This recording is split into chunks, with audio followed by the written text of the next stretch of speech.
નમસ્કાર. આપણી લાઈફમાં ક્યારેક ને ક્યારેક એવું તો લાગે જ છે ને કે સ્ટ્રેસ જાણે બધું જ કંટ્રોલ કરી રહ્યું છે. તો સવાલ એ છે કે એને વધુ સારી રીતે મેનેજ કઈ રીતે કરી શકાય. આજે આપણે માનસિક સુગમતા વધારવા માટે કેટલીક એવી શક્તિશાળી અને પ્રેક્ટિકલ ટેકનિક્સ જોઈશું જે ખરેખર કામ કરે છે. તો ચાલો સૌથી પહેલાં એક નાનકડી સેલ્ફ ચેકથી શરૂઆત કરીએ. શું આમાંથી કોઈ સવાલ જાણીતો લાગે છે? ઘણીવાર કેવું થાય છે ખબર છે, તણાવ ચૂપચાપ આપણી લાઈફમાં આવી જાય છે અને આપણને ખબર પણ નથી પડતી. જેમ કે પહેલો સવાલ, શું કોઈ પણ વસ્તુ પર કોન્સન્ટ્રેટ કરવું અઘરું લાગે છે? આ છે ને સ્ટ્રેસનું એકદમ કોમન અને સૌથી પહેલું લક્ષણ છે, જ્યાં મન બસ ભટક્યા જ કરે, ક્યાંય ટકે જ નહીં. પછી બીજું જુઓ, જે કામો પહેલાં આમ ચપટી વગાડતા પૂરા થઈ જતા હતા, શું હવે એ જ કામ પહાડ જેવા લાગે છે? આ એ વાતનો સંકેત છે કે સ્ટ્રેસ આપણી મેન્ટલ એનર્જીને ઘટાડી રહ્યો છે અને એની સીધી અસર આપણી પ્રોડક્ટિવિટી પર પડે છે. બહારનું પ્રેશર, શું પેરેન્ટ્સ, ફેમિલી કે પછી કામના સ્થળેથી સતત કોઈ દબાણ ફીલ થાય છે? તો આજે આપણે શું જોવાના છીએ? સૌથી પહેલાં તો એ સમજીશું કે આ તણાવ આખરે ફીલ કેવો થાય છે. પછી મન અને લાગણીઓ વચ્ચેનું કનેક્શન જોઈશું. એ પછી મનને શાંત કરવાની 3 જબરદસ્ત ટેકનિક શીખીશું. અને છેલ્લે પોઝિટિવ ફોકસની શું તાકાત છે એના પર પણ એક નજર કરીશું. ચાલો, તો સૌથી પહેલાં આપણે પ્રોબ્લેમના મૂળ સુધી જઈએ. આપણે સમજીશું કે આપણું મન, આપણી લાગણીઓ અને આપણું શરીર આ ત્રણેય એકબીજા સાથે કેવી રીતે જોડાયેલા છે. કારણ કે જ્યારે આ બેલેન્સ બગડે ને ત્યારે જ આપણને સ્ટ્રેસ અને લાચારી જેવું ફીલ થાય છે. આને સમજવા માટે મેન્ટલ કેપેસિટી એટલે કે માનસિક ક્ષમતાનો કોન્સેપ્ટ બહુ જ જરૂરી છે. વિચારો કે એ આપણા મગજની બેટરી જેવું છે. આ જ બેટરી આપણને ફોકસ કરવાની, કંઈક નવું શીખવાની અને લોજિકલ નિર્ણયો લેવાની તાકાત આપે છે. અને સ્ટ્રેસ એ આ બેટરીને એકદમ ફાસ્ટ ડ્રેઇન કરી નાખે છે. અહીં એક મજેદાર વાત છે. આપણા મગજના છે ને 2 મુખ્ય ભાગ છે.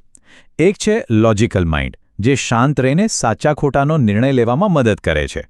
અને બીજો છે ઇમોશનલ માઇન્ડ, જે બધી યાદો અને માહિતી સ્ટોર કરે છે. હવે પ્રોબ્લેમ ત્યારે થાય છે જ્યારે લાગણીઓ એટલી બધી હાવી થઈ જાય કે એ લોજિકલ માઇન્ડનું કામકાજ જાણે કે અટકાવી જ દે છે. તો જ્યારે આપણી આ મેન્ટલ બેટરી લો થવા લાગે ત્યારે શું થાય? આપણને કોન્સન્ટ્રેટ કરવામાં તકલીફ પડે, યાદશક્તિ જાણે દગો દેવા લાગે, મગજમાં હજારો વિચારો ચાલે, પણ કોઈ એક વિચાર સ્પષ્ટ ન હોય. આ બધું સ્ટ્રેસનું જ પરિણામ છે. તો સવાલ એ છે કે આનો ઉકેલ શું?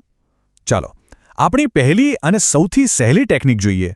આ ટેકનિક એના પર ફોકસ કરે છે કે આપણે વધુ પડતા વિચારોને કેવી રીતે રોકી શકીએ અને આપણી ખોવાયેલી મેન્ટલ એનર્જી પાછી મેળવી શકીએ. આ માટેનો એક જબરદસ્ત મંત્ર છે: મારી કોઈ અપેક્ષાઓ નથી અને જે પણ થશે એનો સામનો હું ત્યારે કરીશ. બસ આ એક સિમ્પલ વાક્ય છે, પણ એ ભવિષ્યની ખોટી ચિંતાઓ પર આપણી કિંમતી એનર્જી વેડફાથી બચાવી શકે છે. અને આને વાપરવું તો એકદમ સહેલું છે.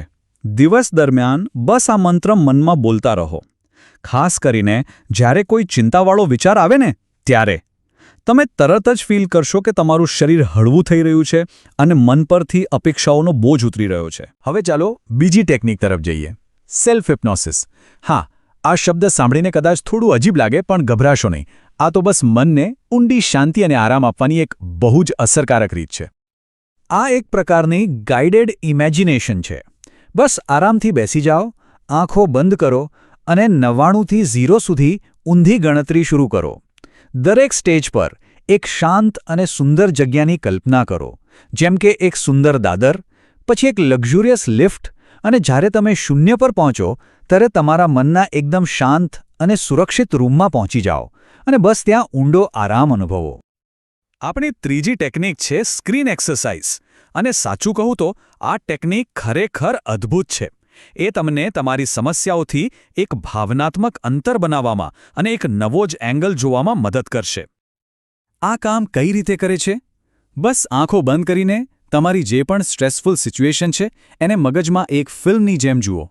પણ યાદ રાખજો, ફિલ્મમાં ફક્ત હકીકતો જ હોવી જોઈએ, ભવિષ્યનો ડર નહીં. પછી એ ફિલ્મમાં જે મુખ્ય પાત્ર છે એની જગ્યાએ કોઈ બીજા વ્યક્તિની કલ્પના કરો. આ કરવાથી શું થશે? તમે પરિસ્થિતિના ભાગમાંથી નીકળીને એક ઓબ્ઝર્વર એટલે કે એક નિરીક્ષક બની જશો, જે તમને સ્પષ્ટ રીતે વિચારવામાં બહુ મદદ કરશે. સારું, અત્યાર સુધી આપણે સ્ટ્રેસને ઘટાડવાની વાત કરી, પણ હવે ચાલો થોડું આગળ વધીએ અને એ જોઈએ કે આપણે જાણી જોઈને એક્ટિવલી એક પોઝિટિવ માઇન્ડસેટ કેવી રીતે બનાવી શકીએ અને સફળતાને આપણી તરફ આકર્ષિત કરી શકીએ. આ માટે શું કરવાનું છે? બસ આરામથી બેસીને કલ્પના કરો કે તમે તમારો ગોલ એચીવ કરી લીધો છે. એ સફળતાની ફિલિંગને તમારી બધી જ ઇન્દ્રિયોથી અનુભવો. એ દૃશ્ય, એ ખુશી, એ શાંતિ. અને પછી એ બધી જ પોઝિટિવ એનર્જીને તમારી સાથે વર્તમાનમાં પાછી લઈ આવો. આ ટેકનિક નેગેટિવ વિચારોને દૂર કરવા માટે જાદુની જેમ કામ કરે છે. યાદ રાખજો, આપણા મનના રિસ્પોન્સને કંટ્રોલ કરવાની તાકાત આપણી પાસે જ છે. તો હું આ ચર્ચાને એક અંતિમ સવાલ સાથે પૂરી કરવા માંગીશ. જો કોઈના વિચારો એક ફિલ્મ હોય અને આપણે એ ફિલ્મના દર્શક હોઈએ તો આપણે એ ફિલ્મના મુખ્ય પાત્રને શું સલાહ આપીશું? જે જવાબ મનમાં આવે બસ એ જ આગળનો રસ્તો છે.